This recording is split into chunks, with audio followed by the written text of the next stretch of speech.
Special thanks to our sponsor for today's episode, Emory University Hospital, for their support, funding, and insight of this podcast. And thank you to our overall podcast sponsor, Georgia Tech, who makes this podcast possible and lets us share our message and ideas with others. And lastly, but definitely not least, thank you to our viewers, because without you, we wouldn't be able to keep doing what we love, which is making this podcast.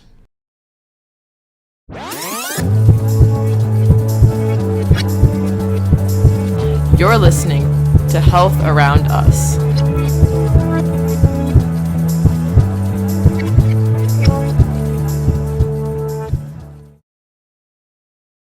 Hi everyone, and welcome back to Health Around Us. I'm your host, Grace Crum, and I'm so excited that you're tuning in today.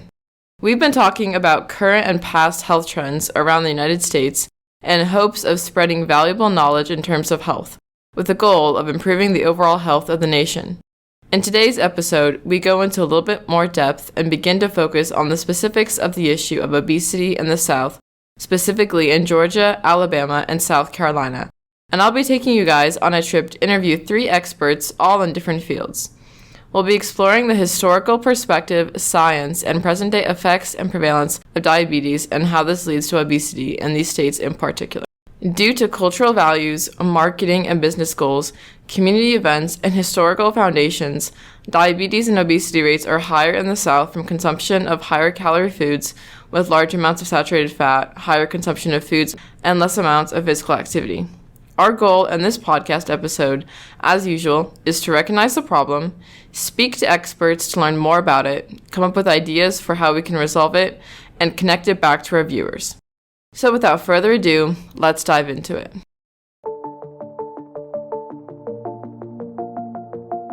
So I met a friend. My name is Esther, and I am an internal medicine doctor who works at Emory University Hospital. And just the other day, she was talking about the types of patients she sees. I often work with the bariatrics department. Bariatric just means the branch of medicine that deals with the study and treatment of obesity.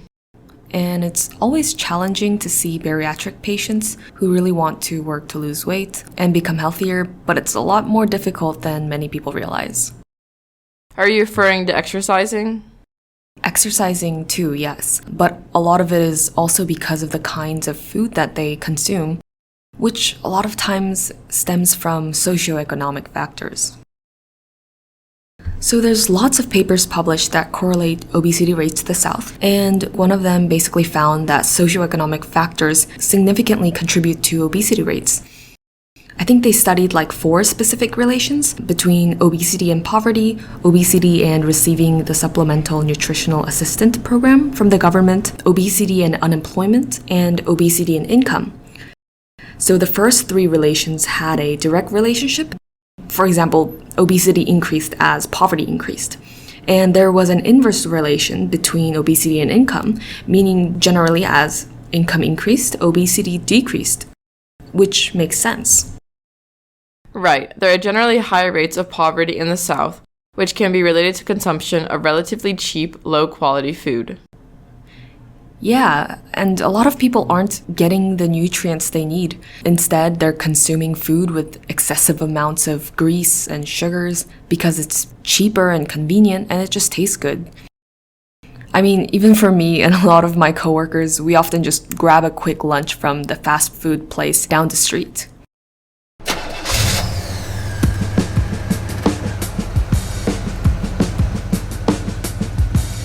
I'm getting a little hungry after my last interview. So no better way to go than take a trip for lunch at the infamous Bailey's Burgers.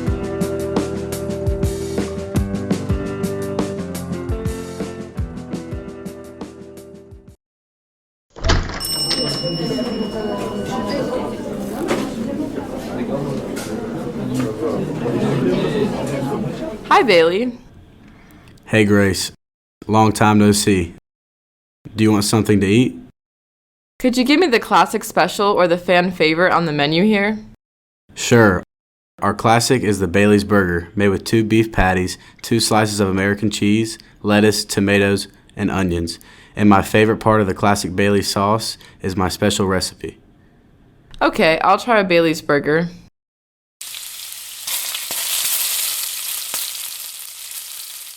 I'm not just here at Bailey's Burgers to have a quick lunch. In fact, I don't even like burgers. But I am here to gain answers to a long debated question. How does marketing and sales affect obesity and hence diabetes rates? So, how much would all this normally cost? $3.20, much less than a Subway sandwich across the street, which is $6.29. The cost difference between this option and a healthier one highlights the discrepancies that we see in price ranges. Why is this? Because the government subsidizes soy and corn, but fails to do this with produce. And soft drinks, chips, breads, and cheap meats all have significantly higher profit margins than fresh produce, meaning it is going to simply be more expensive for people to buy healthier foods. In an age where finances are constantly rising and even basic needs have pricey cost, people will do anything they can do to save money, which unfortunately sometimes means sacrificing their health. What do you think about food marketing and which foods sell the best? Well, I can tell you that for my business to run the most successfully and efficiently, buying what's cheapest is the best. These buns right here cost me significantly less than the lettuce and tomatoes.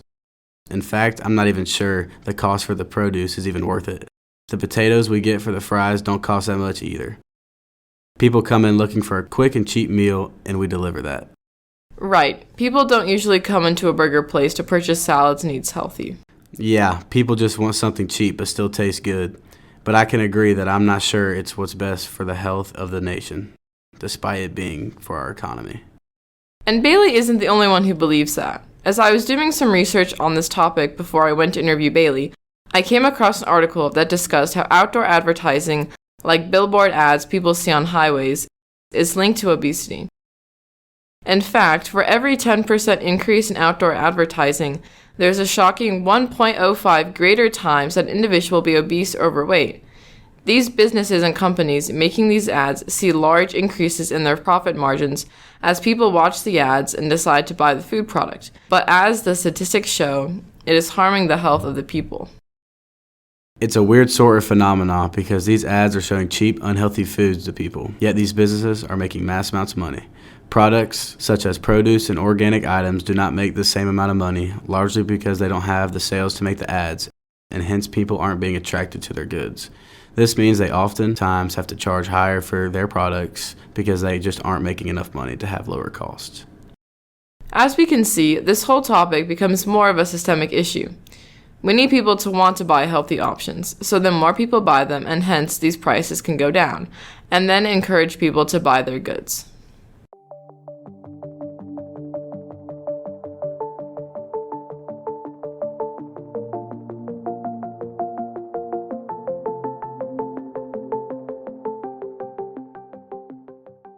Some other kinds of difficult situations I see This is Esther again at the hospital.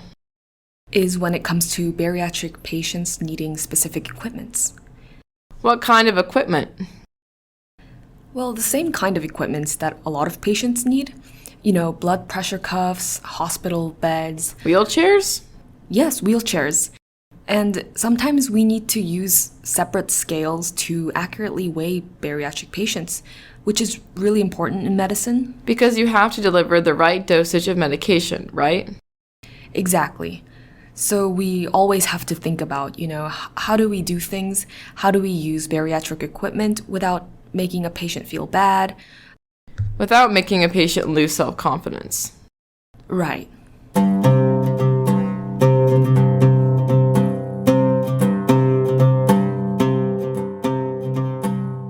Esther had a friend in South Carolina who makes bariatric equipment for hospitals, so I decided to visit his office.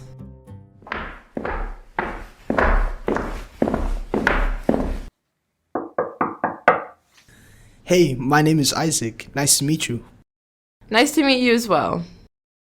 Isaac is a mechanical engineer at Hillcrum Company. I'm currently the project lead for designing and engineering bariatric equipment. So what do you do at Hillcrum? So at Hillcrum, our mission is to assist people in their everyday lives by making gadgets to limit the amount of effort needed to complete simple day-to-day tasks. Cool, that's awesome. I'm curious, how was Hillcrum founded? Yeah, so back in 1938, my great-grandfather Jonathan, who was 34 at the time, had a best friend named Russell. Russell was a star football player for the Atlanta Falcons. In Super Bowl III, he ended up tearing his ACL after scoring the game-winning touchdown. He was rushed to Grady Hospital where he was given immediate care.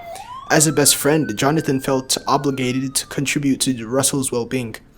Using his knowledge from his GTME degree, he developed the gadget that helped to restore Russell's knee and allowed him to get back onto the football field in record-breaking time in about a month. Ever since then, Jonathan founded Hillcrom and began to assemble gadgets for hospital patients, including bariatric patients. So, since then, his son Larry took over the company in 1968, my father took over in 1989, and he passed it down to me in 2020. That's quite an interesting journey. So, I hear that you guys ship out a lot of bariatric equipment? Yeah, bariatric wheelchairs, hospital beds, canes. We send a lot of equipment to help accommodate for people who may be larger in size.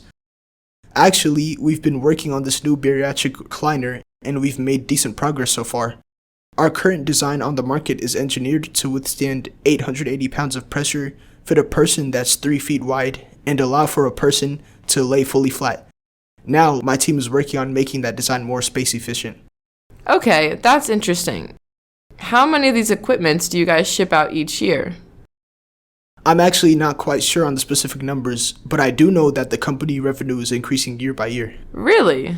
Yeah, I was actually just talking about this with one of my coworkers. Over the past 10 years, the revenue went up by more than $1 billion. Wow. And would you say that this change is linked with obesity? Well, I don't know if I can say for sure. I'm just working on the mechanical engineering part. But I do know that the numbers for obesity is increasing in the US, especially here in the South. And I also know that in general, the number for bariatric surgeries have gone up over the past 10 years by almost 50,000. So there is definitely a possibility that increasing obesity rates and increasing profits for Hillcrom could be correlated. Okay, I see. But I could show you around the office and where we get together to create and modify designs for some bariatric equipment. Oh, that would be great.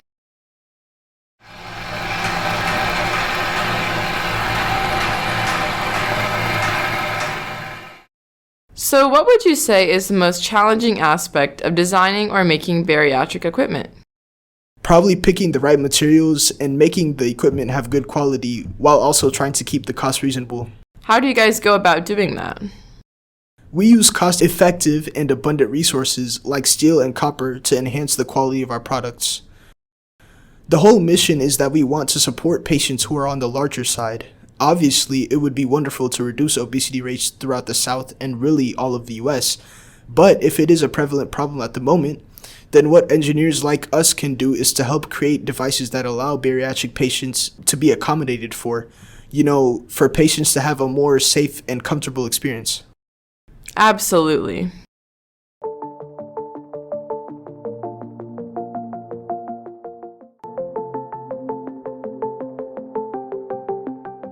So, obesity is definitely a prevalent issue in the South. So what can we do to really help solve this issue? The opinions from Bailey, Esther, and Isaac all seem to lean in the same direction. I mean, it's probably harder to shut down businesses, so I feel like probably educating the public on healthy eating and physical activity is probably the best way to go. Definitely education. A lot of people know obesity is a problem, but, why is it a problem? What are the health effects? And how do we take this more seriously, and what can people do about it? I think the kind of thing you're doing, Grace, with these educational podcasts is pretty amazing, especially that grant that you got from Georgia Tech. Yes, the LMC Student Podcast Grant Program. Yeah, I think this kind of opportunity to share knowledge about our health is really important and will hopefully make a lasting impact.